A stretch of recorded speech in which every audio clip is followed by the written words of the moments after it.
Ini orang nggak tahu nih sebenarnya. Banyak Betul, orang nggak tahu. orang Kita nggak banyak tahu. banget diskusi bahwa mereka nggak tahu bahwa pajak itu adalah Tapi sebenarnya ada loh triknya gitu loh. Triknya ini mungkin buat teman-teman pelaku usaha ya yang illegal hacks ya. Iya, legal. teman-teman ya.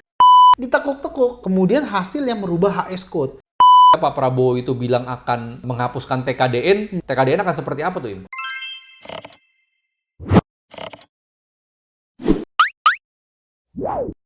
Ditambah lagi terus ada berita lagi yang lagi rame juga ya, teman-teman mungkin tahu ya, kayak berita yang satu ini. Itu soal udah hapusin aja TKDN. TKDN fleksibel sajalah, mungkin diganti dengan insentif, ya.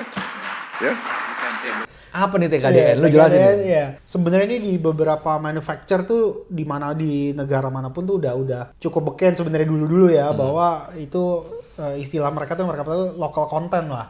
Komponen lokal gitu. Nah, jadi memang beberapa negara tuh mulai menerapkan gimana nih kalau barang yang beredar di Indonesia nih ada lokal kontennya nih, jangan 100% impor gitu loh. Karena kan mereka mau saling mengembangkan industri manufakturnya kan. Nah, ini yang ya sama, balik lagi ini juga salah satu yang berkaitan dengan kenapa Trump itu menerapkan tarif 32%. Karena ini dianggap sebagai hambatan non tarif gitu loh. Yang tadi yang pertama kan neraca komoditas, rekomendasi impor dan lain sebagainya. Nah, yang sekarang ya tadi dianggapnya lo mau masukin barang, TKDN-nya berapa gitu, karena di Indonesia itu kan menerapkan minimal 25%. Contoh deh, kita pakai contoh biar teman-teman ada gambaran. Misalnya satu buah handphone Ya. ya diimpor ke dalam negeri ya, maksudnya masuk Ya. Indonesia. Itu gimana misalnya contohnya? Menarik banget nih. Ini kan kaitannya sama kasus iPhone kemarin tuh. Pemerintah kan neken banget ya teman-teman ya. Kan jadi kalau nggak salah lumayan terhambat nih gitu. Iya. Buat teman-teman yang ngejar iPhone ya. Baru rilis ya kan? Baru rilis gitu. Kenapa? Tadi terhambat karena ya pemerintah kan minta kamu bikin pabrik dong di negara saya gitu supaya ada lokal konten yang diserap oleh pabrik kamu untuk handphone tersebut gitu loh. Jadi ya itu tadi kaitannya adalah saat handphone itu masuk murni diimpor, berarti kan semua produksinya itu kan dari luar negeri nih. Nah, itu yang dikhawatirkan, walaupun sebenarnya cukup fair di kita ya di Indonesia bahwa yang disebut TKDN itu sebenarnya akan dihitung secara keseluruhan. Jadi si produk handphone ini masuk, kalau secara umum yang dilihat paling utama adalah ini produksi handphone ini dari yang luar nggak ada, masuk ke Indonesia jadi ada komponen yang dihasilkan di Indonesia nggak gitu loh. Misalnya memang produksinya nggak di Indonesia deh. Nggak di gitu. Indonesia. Nah tadi ya, paling yang akan dihitung adalah ini menyumbang pendapatan negara dari mana, misalkan dari pajak. Ya udah hanya dari pajak gitu kan. Ini orang nggak tahu nih sebenarnya. Banyak Betul, orang nggak tahu. orang Kita nggak banyak tahu. banget diskusi bahwa mereka nggak tahu bahwa pajak itu adalah komponen TKDN. Betul. Nah sebenarnya kalau mau fair ya tadi memang sebenarnya pajak ya kan, kemudian di custom bea cukai itu kan ada biaya yang dibayar. Itu sebenarnya akan diperhitungkan sebagai komponen dalam negeri. Kan tadi pikirannya kalau TKDN berarti kan barang ini harus selalu dimanufaktur atau diproduksi di Indonesia. Indonesia, betul. Gitu loh. Berarti kok nah terus penyerapan terhadap penggunaan komponen dalam negerinya seperti apa? Mereka kalau yang nggak tahu dan minim literasi dan edukasi itu kan mikir, bahan supply gue mesti nyari dari supplier siapa nih yang bisa Bener. match sama barang gue yang punya unsur TKDN-nya tadi gitu loh. Benar. Nah, Padahal sebenarnya dari pajak bisa ya kalau bisa, barang dan impor. bahkan sebenarnya kita pernah handle juga nih waktu itu klien kita tuh provide plafon ini, plafon Kayak buat ceiling gitu ya. Ya ceiling, tapi dia yang dari materialnya tuh dari steel lah, dari steel, dari aluminium gitu ya, aluminium ceiling gitu. Nah dia tahu di Indonesia belum bisa produksi nih gitu loh. Iya. Jadi udah pasti untuk kegiatan konstruksi itu dibutuhkan. Iya. Tapi faktanya Indonesia ini nggak punya barangnya gitu loh. Ya, ini sebenarnya relate gini ya, teman-teman semua. Jadi kan emang kalau ngomongin pelaku usaha, entrepreneur tuh memang gimana cara kan nyari opportunity banget ya. Terus habis itu nyari mana nih peluang ya. Iya. Kadang-kadang mereka lihat nih, di Indonesia nggak ada nih barang. Iya. Bisa nih. Nah, kadang-kadang terlalu semangat ya, gercep banget. Mereka misalnya lagi datang expo di luar negeri, ngeliat nih barang kayaknya nggak ada nih.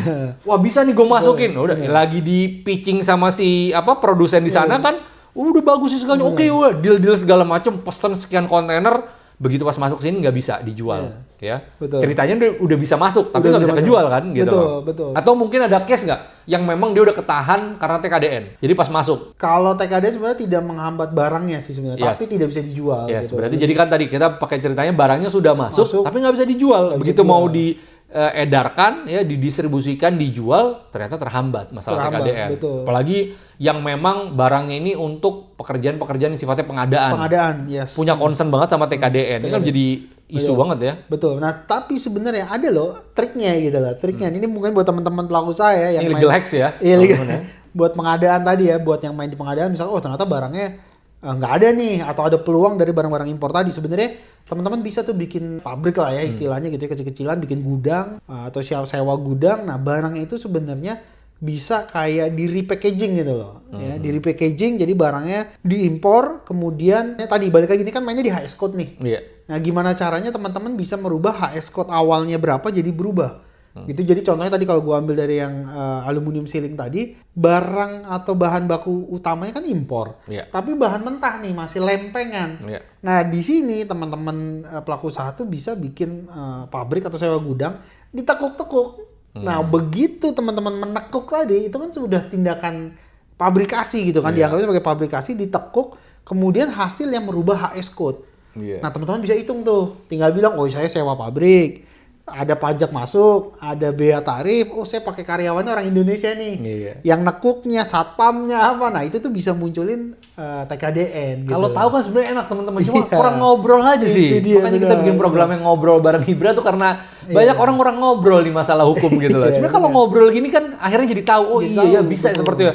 Jadi nggak tadi udah nangkep apa namanya opportunity-nya, nge-eksekusi, tapi tahu juga gimana nih jelinya, cerdasnya buat nanganin kalau tadi ada Betul. isu-isu TKDN gitu ya. bener. Nah, Nah, jadi kalau menurut lo nih, kalau misalnya sampai aja ya kejadian nih, apa yang disampaikan oleh Presiden kita Pak Prabowo itu bilang akan menghapuskan TKDN, TKDN akan seperti apa tuh, Im? Nah, memang kita harus tunggu ya peraturannya, entah PP-nya atau Perpresnya akan seperti apa. Cuman mungkin harusnya yang dihilangkan itu mungkin ininya ya, apa namanya, aturan persentasenya misalkan. Tapi harapannya aturan TKDN tetap ada sih gitu. Tujuannya apa tadi? Tujuannya karena supaya industri kita juga tetap baik gitu ya. Karena artinya apa? Artinya karena kan hampir semua barang itu yang masuk ya teman-teman, barang-barang impor itu kan nggak serta-merta itu langsung cocok di Indonesia gitu loh. Karena kita tahu lah barang-barang impor apapun itu bentuknya, begitu masuk ke Indonesia ternyata perlu banyak modifikasi. Nah, harapannya dengan ada aturan TKDN ini tetap berlaku, walaupun mungkin dikecilkan gitu ya, karena memang ya kita tahu lah prakteknya di Indonesia ya, di setnya tinggi, mereka akhirnya mulai nih nyari cara gimana ngakalin biar hasil TKDN mereka juga tinggi gitu loh. Nah, Ada juga produk tertentu di set TKDN-nya setinggi mungkin supaya nggak ada pemainnya. Iya. Akhirnya jadi single player nih. Betul. Ada pihak tertentu yang memang sudah sudah ngeset, ya udah mereka jadi winning player-nya. Betul. Makanya tadi balik lagi ya harapannya TKDN tetap ada. Jadi harapannya tadi teman-teman pelaku usaha di Indonesia tetap bisa jadi supplier lah buat si pabrik yang di-create ini untuk memberikan bahan-bahan mereka yang dianggap sebagai lokal konten untuk dimodifikasi ke dalam barang impor tadi gitu loh. Artinya ya win-win lah, semua bisa mendapatkan bagian porsi dari usaha mereka itu tadi gitu sih. Oke, teman-teman, tadi menarik tuh pas di sesi Baim bilang TKDN, gua tuh nangkep ada satu pembahasan yang menarik banget. Ini mengenai masalah tadi terjadi order, terjadi jual beli antar negara nih, karena proses ekspor impor kan. Baik teman-teman yang pelaku usaha sebagai eksportir, berarti kan punya buyer dari luar negeri, ya, pembeli dari luar negeri. Berarti terjadi proses suatu perjanjian, ya, jual beli atau kerjasama, ya, dengan pihak luar. Benar. Nah, teman-teman mesti tahu nih.